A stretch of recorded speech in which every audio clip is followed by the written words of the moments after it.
જય હિન્દ.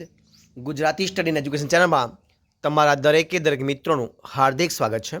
તો આજે આપણે વિડીયોમાં જોવાના છીએ કે સાદીપની વાલ્મીકી વેદવ્યાસ અત્રિ વશિષ્ઠ વિશ્વામિત્ર શાળા વિકાસ સંકુલ મહેસાણા પ્રિલિમિનરી પરીક્ષા 2023-24 ધોરણ 10 વિષય ગુજરાતી તારીખ 30/1/2024 વાર મંગળવાર કુલ ગુણ 80 ત્રંગલાનો સમય છે. તો મિત્રો અત્યારે ધોરણ 9થી 12ની દ્વિતીય વાર્ષિક પરીક્ષા મિત્રો ચાલી રહી છે અને એ પરીક્ષાની અંદર અલગ અલગ જિલ્લાઓની અંદર અલગ અલગ તારીખે અલગ અલગ વિષયના પેપર લેવાઈ રહ્યા છે. તો આજે તમારી સમક્ષ હું મહેસાણા જિલ્લાનું એસવીએસનું કે શાળા વિકાસ સંકુલનું પેપર જે મિત્રો છે એ ધોરણ 10નું ગુજરાતી વિષયનું પેપર ફક્ત મિત્રો મૂકવાનો પ્રયત્ન કર્યો છું.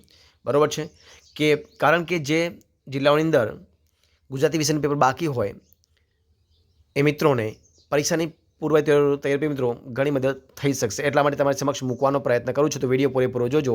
સોલ્યુશન આપણે નેક્સ્ટ વિડીયોમાં મૂકવાનો પ્રયત્ન કરીશું. અત્યારે ફક્ત પેપર મૂકીશું. તો વિભાગ એ તમારી સમક્ષ છે. તો વિભાગ એની અંદર અવિભાગ કે નીચેલા જે વિભાગ છે મિત્રો એની અંદર શું આપ્યું છે કે અવિભાગ નીચેના જોડકા યોગ્ય રીતે જોડીને ફરીથી લખવાના છે. આ બાજુ ગદ્યકૃતિ છે અને આ બાજુ સાહિત્ય પ્રકાર છે. અ અને બ તો અમાં છે ગદ્યકૃતિ અને બમાં છે સાહિત્ય પ્રકાર. તો ગદ્યકૃતિ જોઈએ કે જન્મોત્સવ, વિરલ વિભૂતિ, ભૂલી ગયા પછી અને છત્રી. ત્યારબાદ એકાંકી, હાસ્ય નિબંધ, નવલિકા, ચરિત્ર નિબંધ અને પ્રવાસ નિબંધ. 4 ઓપ્શન છે. તો સાચા બને એ રીતે તમારે જવાબો લખવાના છે. બરાબર છે. જોઈએ આગળ પ્રશ્ન કે નીચે આપેલ વિકલ્પમાંથી યોગ્ય વિકલ્પ પસંદ કરી અને ખાલી જગ્યા પૂરવાની છે. કે સૌરભ ડૉક્ટર થઈને ખાલી જગ્યામાં સ્થિર થયો. કેનેડા, અમેરિકા કે ચીન તમારે લખવાનું છે. ઝૂંપડામાં ખાલી જગ્યા કણસી રહ્યું હતું. માણકી, દીવજી કે કાનજી. એક જ જમાનામાં ચીનના લોકો ગામમાં કોઈ માદું પડે તો ખાલી જગ્યાને સજા કરતા દર્દી, નર્સ કે ડૉક્ટરને. આપણી બબલખી જ પગલી જાણે આવા કે ખાલી જગ્યા બોલે છે. ડુંગર, ડુંગરની પત્ની કે ડુંગરની માં. નીચે આપેલા પ્રશ્નો એક વાક્યમાં ઉત્તર લખવાના છે. મનુષ્ય આત્મા શાના જેવો છે? મનુષ્યનો આત્મા શાના જેવો છે? શાના માનમાં આદિવાસીઓ ફટાકડા ફોડતા હતા? નીચે આપેલા પ્રશ્નોના 3-4 વાક્યોમાં ઉત્તર લખવાના છે, ગમે તે 2. બરાબર છે. નરેન જે મનીષાને ઓળખતો હતો તે મનીષા કેવી હતી? રાજકોટ છત્રી લેવા જવાની વાત સૌને મૂર્ખાભરી લાગતી હતી કારણ કે લેખક અને તેમની ટુકડીએ હિમ નદી ઓળંગવા માટે શું કર્યું? આ પ્રશ્નો તમારા જવાબ લખવાના છે.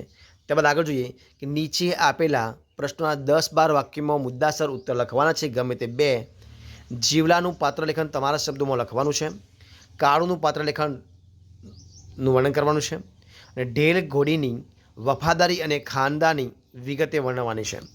આગળ જે વિભાગ બી પણ તમારી સમક્ષ આપ્યો છે કે નીચેના જોડકા યોગ્ય રીતે જોડીને ફરીથી લખવાના છે. અ કૃતિમાં આપે છે અને બ છે સાહિત્યકાર પ્રકારત્વ કરતા. તો એક બપોર, બોલિયાના કંઈ, સિલવંત સાધુને અને હું એવો ગુજરાતી. રાજેન્દ્ર શાહ, રાવજી પટેલ, વિનોદ જોશી, ગંગા સતી, અશોક ચાવડા, બેદિલ. તો જે તે સાચા બને તમારે જોડકા જોડવાના છે. બરાબર છે. આગળ જોઈએ કે નીચે આપેલ વિકલ્પોમાંથી યોગ્ય વિકલ્પ પસંદ કરી અને ખાલી જગ્યા પૂરવાની છે. ખાલી જગ્યાના દર્શન માત્રથી 71 કુળ તરી જવાય છે. માતા પિતા વૈષ્ણવજન કે નરસિંહ મહેતા. કવિને ખાલી જગ્યા ભ્રમણા થાય છે પોતાની પત્નીની 2 હાથ ઊંચા કરી બોલાવતી માતાની કે પુત્રની. સિલવંત સાધુના ચિત્તની વૃત્તિ ખાલી જગ્યા હોય છે સદાચારી, પવિત્ર કે નિર્મળ. કવિ વાણીને ખાલી જગ્યા રહેવા કહે છે ચૂપ, વાચાળ કે બોલતા. નીચે આપેલા પ્રશ્નો એક વાક્યમાં ઉત્તર લખવાના છે. દુહામાં કવિ શું બનવું દુર્લભ છે? હું એવો ગુજરાતી કાવ્યમાં કવિ નરસિંહ મહેતાને શા માટે યાદ કરે છે? ત્યારબાદ આગળ જોઈએ નીચે આપેલા પ્રશ્નોના 3-4 વાક્યોમાં ઉત્તર લખવાના છે, ગમે તે 2. દીકરીનો ઉછેર કેવી રીતે થવો જોઈએ તમારા શબ્દોમાં લખવાનું છે. કવિ આપણને શાંત રહેવાની શીખ શા માટે આપે છે? ચાંદલીઓ લોકગીતના આધારે રાત્રિનું વર્ણન કરવાનું છે. નીચેના પ્રશ્નોના 10-12 વાક્યોમાં મુદ્દાસર ઉત્તર લખવાનું છે, ગમે તે 2. વતનથી વિદાય થતાં કવિની વેદના તમારા શબ્દોમાં વર્ણવવાની છે. નરસિંહ મહેતા વૈષ્ણવજનમાં કયા લક્ષણો જણાવે છે તે વર્ણન કરવાનું છે. એક બપોરે કાવ્યના મધ્યવર્તી વિચાર સ્પષ્ટ કરવા છે. વિભાગ સી જોઈએ આપણે. તો જોઈએ વિભાગ સીની અંદર કે માગ્યા પ્રમાણે કરવાનું છે. આપેલા વિકલ્પોમાંથી સાચો વિકલ્પ પસંદ કરી અને જવાબ લખવાના છે. કે નીચેના શબ્દોની સાચી જોડણી શોધીને લખવાનું છે. મવડી, તો મવડી કે મવડી જે સાચી તમારે લખવાનું છે. પ્રતિબિંબ, તો પ્રતિબિંબ જે સાચું તમારે લખવાનું છે. બરાબર છે. તમારી જોડકા એ રીતે લખવાનું છે. બધું મવડી સાચી બનશે, પ્રતિબિંબ બનશે. બરાબર છે. ત્યારબાદ રામ વત્તા અયન શબ્દની સાચી સંધિ તો રામાયણ. બરાબર છે. આ સાચું બનશે. બરાબર છે. દાસ કાકા શબ્દનો સમાસ આ શબ્દ જે સાચો તમારે લખવાનો છે. ત્યારબાદ આગળ જે બંનેને શબ્દનો જોડાણ ભેદે થતો અર્થભેદ જણાવો છે. અપેક્ષા તો ઈચ્છા, માગણી કે છોકરી. બરાબર છે. અપેક્ષા મિત્રો શું થાય? ઈચ્છા થાય. એની અપેક્ષા રાખો, એની ઈચ્છા રાખો અથવા એની માગણી રાખો. ઉપેક્ષા તો એની ઉપેક્ષા, એનો તિરસ્કાર કરો, એનો ભેદ. બરાબર છે. એનો તિરસ્કાર, ઉપેક્ષા એનો તિરસ્કાર કરો. બરાબર. ત્યારબાદ આગળની બોર જેવી છા વાક્યમાં અલંકાર ઓળખાવાનો છે. રૂપક શ્લેષ કે ઉપમા અલંકાર જે સાચો રાખવાનો છે. પાસેર શબ્દમાં કયો પ્રત્યય રહેલો હોય છે? પર પ્રત્યય, પૂર્વ પ્રત્યય કે એક પણ નહીં? પાસેર. શેર તો આગળનો તો પર પ્રત્યય અને પૂર્વ પ્રત્યય આવશે. બરાબર છે. આગળ જોઈએ. નીચેના શબ્દોના સમાથી શબ્દ સુધી લખવાનો છે. શ્વાન, શ્વાન પશુ, કૂતરો કે શિયાળ. શ્વાન એટલે કૂતરો થાય. ગીરા, વાણી, છોકરી કે ગિરનાર. ગીરા, ગીરા એટલે ગીર એટલે વાણી. બરાબર. વાણી આવશે. ગીરા એટલે વાણી છે. બરાબર છે. જોઈએ આગળ.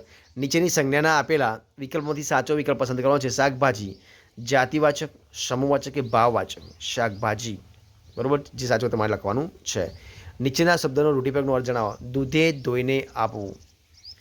નીચેના આપેલા કહેવતનો અર્થ બાંધી મુઠ્ઠી લાખની. નીચેના શબ્દો માટે એક શબ્દ આપવાનું છે. ચોમાસાની ઋતુના 4 માસ. ચતુર્માસ. શું કહેવાય ને? ચતુર્માસ કહેવાય. નીચેના શબ્દોના વૈધવાચક શબ્દ લખવાનો. સદાચાર. નીચેના કર્મણી વાક્યમાં ફેરવવાનું છે. હું ના ન કહી શક્યો.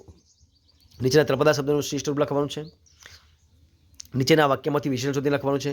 આ સૌથી સુંદર મકાન મળ્યું. નીચેના વાક્યમાંથી ક્રિયા વિશેષણ શોધીને તેનો પ્રકાર જણાવવાનો છે. મુંબઈની ટ્રેનમાં ભજન મંડળી ધૂમ મચાવે છે. સરપદંશ શબ્દના ધ્વનિ ઘટકો, સ્વર, વ્યંજન છૂટા પાડવાના છે. નીચેના વાક્યનું પ્રેરક વાક્યમાં રૂપાંતર કરવાનું છે. દેવજી વધારે આકડો થઈને બોલ્યો. નીચેની પંક્તિનો છંદ ઘરે રે પંખીડા સુકદી ચણજો, ગીતવા કાઈ ગાજો. છંદના 8 ગણનું સૂત્ર લખવાનું છે.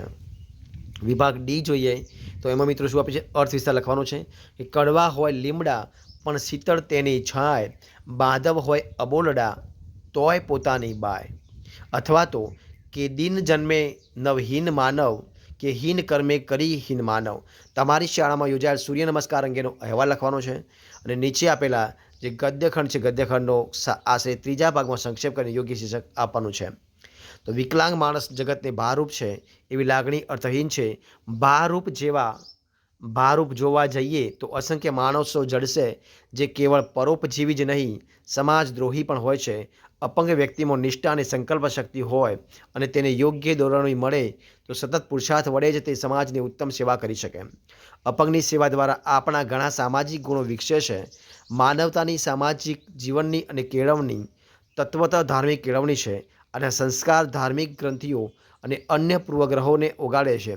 માનવતાના અભ્યાસથી આપણે વધારે સારા દેશજન થઈ શકીશું, વધારે સારા હિન્દુ કે મુસલમાન થઈ શકીશું, બલકે વિશ્વ માનવ કે પરમપિતાના સાચા સંતાન થઈ શકીશું.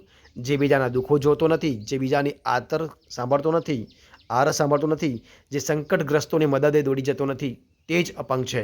વિષ્ણુપ્રસાદ ત્રિવેદીનું આ પેરેગ્રાફ છે, એના તમે સંક્ષેપ કરીને શીર્ષક આપવાનું છે. ત્યારબાદ ગમે તે એક વિષય પર મુદ્દા આધારિત 250 શબ્દોમાં નિબંધ લખવાનો છે. રાષ્ટ્રીય એકતા અને ખંડિતતા મુદ્દા આપ્યા છે. ભારતમાં એકતાનું રૂપ, પ્રાંતવાદનું ઝેર, એકતાનું મહત્વ, વિદેશી આક્રમણોની રાષ્ટ્રીય એકતા માટે જરૂરી પ્રયાસો, દેશવાસીઓની જવાબ સમજદારી અને ઉપસાર, અથવા તો જીવનમાં રમતગમતનું મહત્વ. મુદ્દા આપ્યા છે. પ્રસ્તાવના રમતગમત સહજ અને સ્વાભાવિક, રમતગમતથી સ્વાસ્થ્યની જાળવણી, રમતગમતની મન પર અસર, રમતગમત વડે સ્થપાતો આંતરરાષ્ટ્રીય સૌહાર્દ અને વિશ્વ શાંતિ, ઉપસાર, અથવા તો મારો પ્રિય તહેવાર. મુદ્દા આપ્યા છે. પ્રસ્તાવના આપણા તહેવારો, સામાજિક, પારિવારિક, ધાર્મિક મહત્વ, ઉજવણીના રીત રિવાજો, પરંપરાગત તહેવાર પ્રિય હોવાનું કારણ અને ઉપસાર. તો મિત્રો આ પ્રમાણે તમારા સમક્ષ હું ફક્ત અને ફક્ત પેપર મૂકવાનો પ્રયત્ન કર્યો છે. જો તમને વિડીયો ગમ્યો હોય તો એને લાઇક કરો, કોમેન્ટ કરો, તમારા મિત્રો વિડીયો શેર કરો. અને છેલ્લે ચેનલમાં નવા હોય, ચેનલ સબસ્ક્રાઈબ ન કરી હોય તો ગુજરાતી સ્ટડી અને એજ્યુકેશન ચેનલને સબસ્ક્રાઈબ કરવા માટે વિનંતી છે. ફરી મળીશું એક નવા ટોપિક સાથે, નવા વિડીયો સાથે. ત્યાં સુધી બની રહો. જય હિન્દ, જય ભારત.